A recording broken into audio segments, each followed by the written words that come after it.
yung laman niya is parang cream na style. Hindi siya powder, hindi din siya liquid. Parang ano lang siya guys, parang buo-buo pa po siya. And then may in-order din po ako na lagayan. Pero hindi ito yung nilagyan ko kasi lagayan po ito ng mga Fabcon at saka yung DIY detergent ko din. Isusunod ko rin po yung video yun. Kaso nga lang 1 week pa siya guys para maisalin ko. Pero yung liquid detergent, ma-video ko na siya siguro on the next day. Kasi 1 day lang po yun, pero kailangan i-rest din po siya ng 24 hours bago po isalin dito sa mga boteng to. Then yung fab ko naman is 7 days. So eto muna, mag-start muna tayo dito guys sa gagawin kong dishwashing liquid. So unang-una, kailangan muna, kasi ang binili ko po pala is 4 liters. Marami naman po pipilian. So ito po ay for 4 liters. So ang ilalagay na tubig is nasa 3.5. So makikita naman po sa instruction sa pouch niya kung ilang tubig ba yung ilalagay niyo. So, nakabili kasi ako ng bottle, 500 ml po ito. So, ibig sabihin kasi 3.5 liters. So, kailangan nasa 7 siya, di ba? 500 ml kasi siya eh. So, dalawang 500 ml is 1 liter. So, 7 siya na tubig yung ilalagay ko bago po yung mixture, bago siya ma-mix dito sa parang cream niya. So, eto guys, kayo po magbilang na tama talaga na 7 yung ating may lalagay. At take note of this na mineral water po yung nilagay ko. Kasi po, may mga nabasa po ako na yung nilagay nila is yung parang normal na tubig na nasa gripo, hindi siya mineral. So, di ba pag matagal yung tubig na yun is nangangamoy. So, para po kasi ito sa paghuhugas ng ating mga pinggan, kailangan malinis yung tubig guys. At para tumagal, kailangan mineral water po talaga at para hindi siya mangamoy. So, yan po yung mali ng iba. Kasi ang nilalagay nila yung gripo lang, yung mga saposa. So, bawal po yun siya.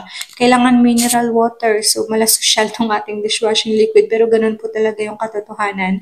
Na para malinis mo siyang gamitin. At pwede din siya panghugas kay sa mga baby bottle. Kasi ginagamit ko din to. Napakaganda siya. Na-try na din po akong ibang DIY. Yung mga nabibili lang din sa bottle. So, medyo hindi ko po nagustuhan yung mga binibenta ng iba na wala siyang tatak guys. Then, pag siya, ginagamit ko siya sa baby bottle, ay nagkakaroon pa din siya ng sebo. So, eto po, napakaganda kasi parang joy ang kanyang labas.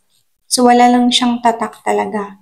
May mga iba't ibang po ito. May calamansi, ganon. Kung ano yung gusto nyong amoy or gamit, like lemon. Lemon po itong nabili ko guys. So, i-flash ko po dito sa screen kung ano po yung ibang scent niya. So, ayan, after po lagyan ng tubig, kailangan po ihahalo mo na siya. So, ang mali ko po dito, wag niyo po itong sundin na hindi ako naka-gloves. Kasi po, for personal use lang naman. Pero kahit personal use, mas maganda pa rin na naka-gloves kasi medyo mainit siya sa kamay.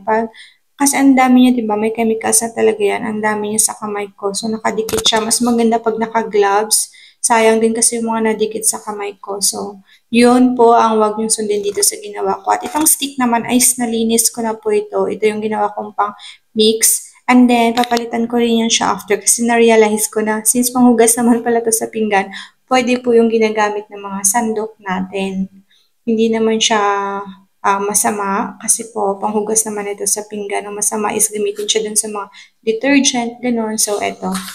So, ayan na guys, after ko siya ma-mix, kailangan tunaw na tunaw. Huwag kayong mag-alala dyan sa bulang yan kasi kailangan nyo pa po siya ipahinga. Siguro mas maganda kinabukasan nyo na siya isalin sa mga bote para po mawala yung bulang yan. Kasi napansin ko, nawala naman po siya nung kagabihan na. Ito pala ginagawa ko ng tanghali. Nung gabi po ay nawala na yung mga bula-bula guys. At dun sa sinalinan ko po is, akala ko puno siya. Pero pag mawala na yung bula is hindi po pala siya puno. Ayun. So, yun yung mali ko. So, excited lang po kasi ako kasi first time kong ginawa to at napanood ko lang po dun sa mga vlogger na may mga tindahan at para makatipid sila, ito din po yung ginagawa nilang paninda. So, ayan. So, eto guys, tinakpan ko muna siya kasi sabi ko nga sa inyo, ipapahinga pa muna natin para po mawala yung bula. Kaso nga, na-excite pa din ako, nilagay ko pa rin siya. So, eto yung kinalabasan. Diba, akala mo punong-puno. Pero pag mawala yan, dinagdagan ko na po yan siya. At makikita nyo naman after kung kung hanggang saan ko po siya nilagay. Muna, ginamit ko na siya pang hugas. Kasi gusto ko po bago ko i-share sa inyo is okay talaga siya. Ako din po muna makatry. Ayan, bulang-bula siya. Isang patak lang po yun. And then, lahat na po yan ay nahugasan niya. Actually, madami pa dapat siya mahugasan. Kaso ganyan lang yung mga nagamit namin. Bulang-bula pa po talaga siya. So, okay din po siya sa mga masebo. And, ayun, hindi siya maslide. Sabi nila, makati siya sa kamay. Pero wala pa akong naramdaman. Hindi ko lang alam kung yung may isang mommy kasi dun guys na nag-comment na parang nangati yung kamay niya. Pero siguro may allergic reaction siya. So comment nga kayo kung nung na-try niyo is ano po nangyari sa kamay niyo. Siguro din ang ginawa niya is yung pag-mix niya. Baka kamay niya yung pinang-mix niya po. So for me, it's not advisable na kamay ang pang-mix niyo since may mga chemicals po yun. Kailangan i-mix niyo siya like yung mga stick or di kaya yung gamit niyo po na panluto, ganon. So, ayan, bulang-bula pa po talaga kahit parang ang dami mo pang pwedeng hugasan. Alam mo, iniisip ko parang joy po talaga siya. Kaso nga lang wala lang siyang brand. Ikaw pa maglalagay pag gusto mo siyang ibenta. So, ito po pala is nabili ko ng around 88 pesos lang. So, with shipping is 124. So, sa lagayan naman, pagbibilhin mo po siya, meron pong nabibili na parang mineral water na parang 13 pesos each lang po yun. Pero itong nabili ko is around 15 pesos yung bundle nito, 15 pieces. Kasi gusto ko yung parang may paano siya guys, may papump. At ipapamigay ko din po ito sa family kasi namin. At nag-iisip ako talaga ng pang-gift sa Pasko. So, ang dami kong nagawa.